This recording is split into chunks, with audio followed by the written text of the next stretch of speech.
जवाब देंगे, गाड़ देंगे इनको ज़मीन के अंदर और इनका वो हाल करेंगे कि ज़्यादा इनको पता है। और इनको ये भी पता है कि हमारे मुल्क के अंदर कितने लोग को इन्होंने आना था, कि इन्होंने जाना था। हर एक दूसरा मुल्क नज़र रखता है। और मैंने आपको कहा ना, आप लोग इस चीज़ को बड़ा क्लैरिटी से लें कि पानी के ऊपर हम पहला लाइन ऑफ अटैक करेंगे और होली खेलेंगे खून से। दूसरी चीज़ ये कि अगर मुसल्लत की गई जंग हम नहीं चाहते, हम इसका ठोक बजा के जवाब देंगे, कहाँ से घुसेंगे, कहाँ से फटेंगे। और तीसरी और मोस्ट इम्पॉर्टेंट चीज़ ये है कि अगर ये बयानियाँ बना रहे हैं और कड़ियाँ लगा रहे हैं, सब कुछ करें, हमें से कुछ फर्क नहीं पड़ता। फैसल बावड़ा साहब ये बताएं कि अगर जंग का खतरा बढ़ता है तो हुकूमत पीटीआई या बानी पीटीआई को ऑन बोर्ड लेगी?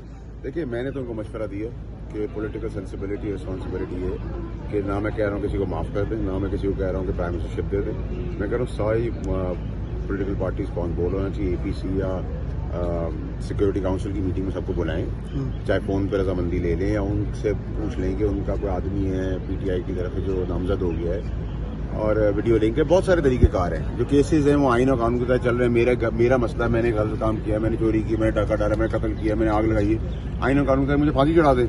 लेकिन जब ये मेरे घर का मसला है, लेकिन मेरे घर को जब मेरी आंख से कोई बाहर वाला देखेगा तो हम सब मुत्तहद हैं, हम सब यूनाइटेड हैं और हम सबको यूनाइटेड होना चाहिए। और ये एक बहुत अच्छा मौका है शहबाज शरीफ साहब के लिए कि वो स्टेट्समैन और एक प्राइम मिनिस्टर और एक जमहूरी लीडर बन के उभरें और आउट ऑफ द बॉक्स ऐसा काम करें जिससे पाकिस्तान की सालमियत को मजीद फोकस मिले।